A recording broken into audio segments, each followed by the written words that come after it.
आइए उन संस्कारों को जीने वाले कवि को मैं आमंत्रित करना चाहता हूं। बुलंदशहर की बुलंद धरती से हमारे मध्य उपस्थित हैं अक्षय प्रताप अक्षय। मैं उन्हें आमंत्रित करता हूं और आपसे अनुरोध करता हूं कि एक बार जोरदार तालियां बजा करके हम उन्हें काव्य पाठ के लिए आमंत्रित करें। प्रणाम करता हूं आप सभी को। बेहद खुशी होती है कि जब हमारी नई पीढ़ी उन संस्कारों को प्रणाम करते हुए अपनी पहली कविता मंच पर प्रस्तुत करती है। वरना आज की फिल्मों को देखकर तो यह लगता है कि दुनिया में अगर सबसे नालायक कोई प्राणी है तो वो सिर्फ आप और हम ही बचे। वो तो अच्छा हुआ करनी सेना में कुछ ऐसे लोग हैं कि जो एहसास करा देते हैं कि वास्तव में अगर हमारा एक झापड़ आप लोगों को पड़ जाए तो आपकी पुश्तें कई साल तक।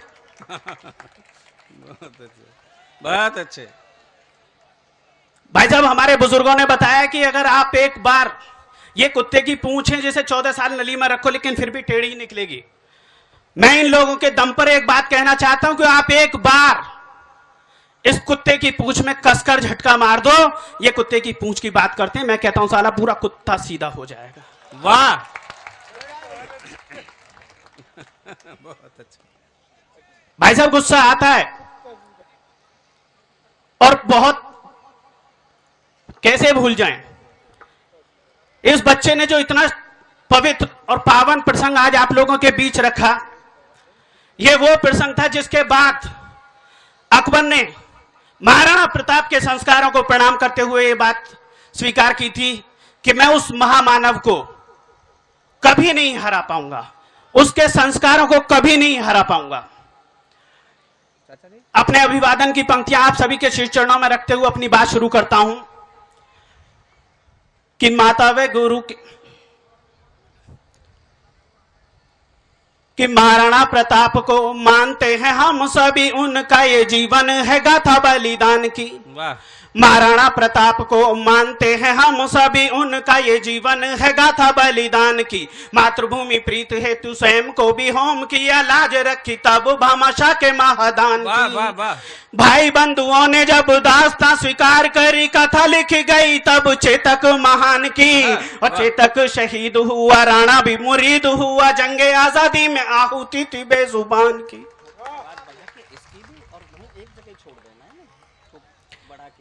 जिसके संपर्क में आने के बाद जानवरों ने अपनी देशभक्ति के वो दृष्टांत लिखे कि समूचा विश्व भारतीय संस्कृति को प्रणाम करता है।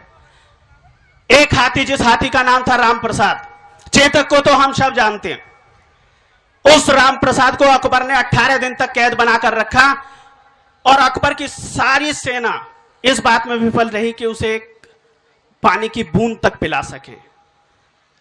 वो हाथी भी ये जानता है कि महाराणा प्रताप के संस्कार क्या हैं। वो स्वाभिमान की भाषा जानता था।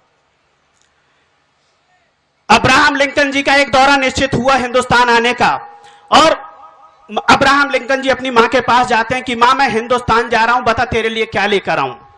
तो उस मां ने जो जवाब दिया, उस जवाब को आपके बीच सुनाना चाहता हूं कि ये वास्तव में महाराणा प्रताप थे।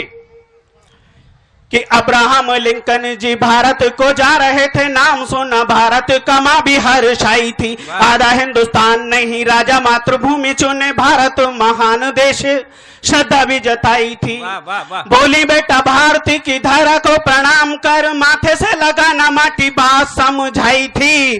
और वीर पुत्र महाराणा प्रताप की धारा है वो, लिंकन से मां ने थोड़ी माटी मंगवाई थी। वाह, वाह, वाह, वाह, वाह, वाह, वाह, वाह, वाह।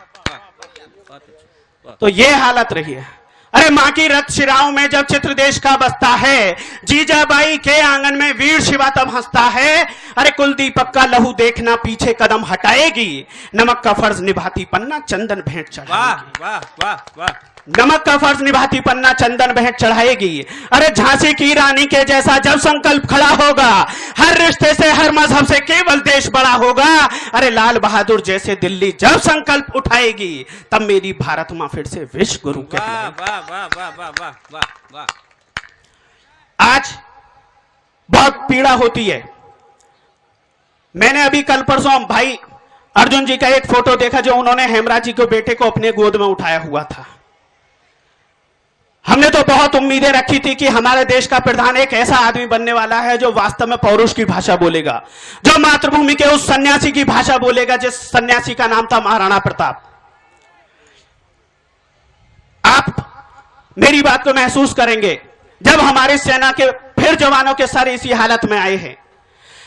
अरे सीमा पार बंकरों में बैठे आतंकी हैं, आज कभी देते गाली कभी गोलियां चलाते हैं। ये इनके इन प्रकार आतंकी घुसाने को वो कभी बमबारी कभी सुरंगे बिछाते हैं। अरे सर काटने की भी तो आदत रही है उन्हें, वो तो इलियासों की ही पीठ थपथपाते हैं। अरे दिल्ली सरकार यदि भीमों को आदेश करे, घर में घुस के इलियासों को ही फाड़ आते हैं। घर में घुस के इलियास कश्मीरी वो आतंकवादी जिसे परवेज मुशर्रफ ने भारतीय सेना के जवान का सर काट कर ले जाने पर सम्मानित किया था।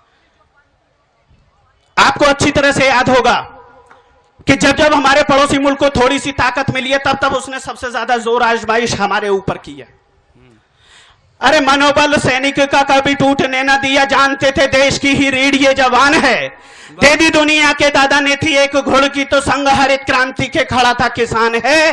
अरे कहते थे जीत कर पिएंगे दिल्ली में चाय, 65 की सूजन का आज भी निशान है। हमने तो युद्ध में भी जीत कर छोड़ा तुम्हें, गालों पे तुम्हारे लिखी हमने दास्तान है। गालों पे तुम्हारे लिखी हमने दास्तान है। और दोस्तों आपको अच्छी तरह से याद होगा एक पौरुष की परिभाषा हमारे देश की पूर्व प्रधानमंत्री श्रीमती इंदिरा गांधी ने लिखी थी। मेरे सभी बुजुर्ग यहां पर बैठे हैं, सभी पढ़े लिखे लोग यहां पर बैठे हैं, अच्छी तरह से जानते हैं कि मैं किस संदर्भ में बात कह रहा हूं। आज फिर वही हालात पैदा हो सकते हैं अगर हमारे देश की सेना कश्मीर से हट जाए। अरे वक्ष काटकर नरगिस के आतंकी गेंद बनाते थे, वक्ष काटकर नरगिस के आतंकी गेंद बनाते थे। अरे दांत फाड़ते आतंकी उन्हें पैरों से ठुकराते थे। अरे मात्र तो अपमानित था, आज कदम नहीं रुक पाते थे। उस दिन दुर्गा की आंखों से खून के आंसू आते थे। अरे हिंदुस्तान की बेटी ने तब साहस दिखलाया था, खोले हाथ हमीदों के और सेना को भिजवाया था। अरे मानचित्र पर दुनिया के एक नाम उभर कर आया था और गाल पिटे जब दोनों बांग्लादेश निखर कर आया था। वाह सुंदर। क्या आपको लगता है कि आज वास्तव में वही हालात नहीं और वही भाषा बोलने की जरूरत नहीं है? अगर मेरी बात से समर्थन करते हो तो समूचे सदन भर की तालियां चाहता हूं, कम से कम मुझे समर्थन दें कि हमारे देश के प्रधानमंत्री को वही संस्कार जो महाराणा प्रताप जी ने हमें सौंपे थे उन पर ही रहना होगा। वरना हम सिर्फ ये मान लेंगे कि आप सिर्फ और सिर्फ इलेक्शन जीतने के इरादे से अपने सारे काम करते हैं। अगर प्रणाम करना था उन संस्कारों को प्रणाम करिए, उस मात्र शक्ति को प्रणाम करती है जिसने आपके ऊपर इतना भरोसा किया। मैं तो खुश होता हूं कि वीर अब्दुल हमीद की पत्नी उन्हें यह आशीर्वाद देकर आई और उन्होंने उनका आह्वान किया कि आप ये गुजरात छोड़िए और दिल्ली की गद्दी पर आने का काम शुरू कीजिए। यह सपना उस हिंदुस्तान की बेटी ने सिर्फ इसलिए देखा होगा कि आज हमारे भारत को किस भाषा को जोड़ने की जरूरत है। दोस्तों मैं 2-3 छंद और आपके बीच पढ़ना चाहता हूं और सिर्फ इसलिए पढ़ना चाहता हूं कि कल का दिन यानी कि 10 मई उनका दिन है और आज हम बहुत सारी चीजें मनाते चले जा रहे हैं लेकिन उन लोगों को भूलते जा रहे हैं।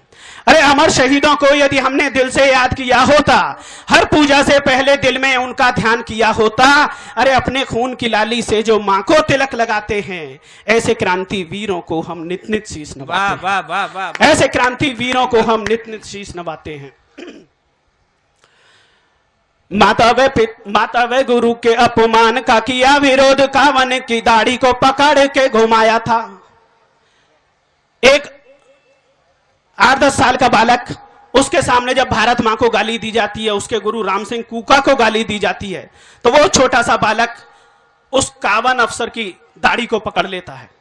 8 सैनिक इधर से छुड़ा रहे हैं, 8 सैनिक इधर से छुड़ा रहे हैं, लेकिन हिंदुस्तान के बेटे से उस कावन की दाढ़ी को नहीं छुड़ा पाते। तब मजबूर होकर अंग्रेजों ने उस बच्चे के दोनों हाथ काट दिए। इतने के बावजूद भी वो हिंदुस्तान का नन्हा बालक हंसते हुए मुस्कुराते हुए उस कावन के मुंह पर जो उसने थूका है उसके उस सत्साहस को प्रणाम करते हुए 4 पंक्तियां निवेदित करता हूं कि माता वे गुरु के अपमान का किया विरोध, कावन की दाढ़ी को पकड़ के घुमाया था। 8 सैनिक जिसे पकड़े थे दाएं बाएं शेरे हिंद, उनके भी काबू में न आया था। खून के फव्वारे आज फूटते शरीर से थे, भारती का बेटा आज लहू में नहाया था, और कटे दोनों हाथ लेकिन आज था उदास नहीं, माता वे गुरु के उसने हम को बढ़ाया था, माता वे गुरु के उसने मान को बढ़ाया था। ये आपने उसका साउंड सिस्टम पूरा छेड़ दिया, बहुत बुरी तरह से आवाज खींचनी शुरू कर दी है इसने, थोड़ा सॉफ्ट कर देना भैया। बीच रखना चाहता हूं, आज हम मातृशक्ति के सम्मान के लिए खड़े नहीं हो पाते, और हमने बेटियों को तो बहुत सारी बंदिशों में जकड़ा, लेकिन अपने बेटों को कभी कोई बंदिश नहीं लगाई, और आवश्यकता थी बेटियों से ज्यादा बेटों पर बंदिश लगाने की। कहीं ऊपर वाले के दरबार में जब पितामह भीष्म पहुंचे तो उन्होंने देखा कि एक पक्षीराज को उनसे भी ज्यादा श्रेष्ठ स्थान मिला हुआ है। जिज्ञासा हुई और पूछ बैठे कि क्या इस पक्षी ने इतने महानतम कार्य किए थे? तब उन्हें जवाब मिला कि हां, जिस भरी सभा में द्रौपदी अपमानित होती रही वहां आप शांत बैठे रहे, आप चाहते तो दुर्योधन और दुशासन इतनी हिम्मत नहीं करते, और इस पक्षी के पास तो कुछ भी नहीं था। तब 4 पंक्तियां निवेदित करता हूं कि करुण पुकार सुनी जटायु ने जानकी की गिद्धराज रावण को ललकार जाता है, काल ने भी जिसकी थी दास्ता स्वीकार करी मुंह पर पंजे वो कई मार जाता है, युद्ध का मसान हुआ चूर चूर मान हुआ जीता हुआ रावण भी मन हार जाता है, और नारी के बचाने हेतु रावण से युद्ध किया, न मन जटायु को जो प्राण वार जाता है, न मन जटायु को जो प्राण वार जाता है।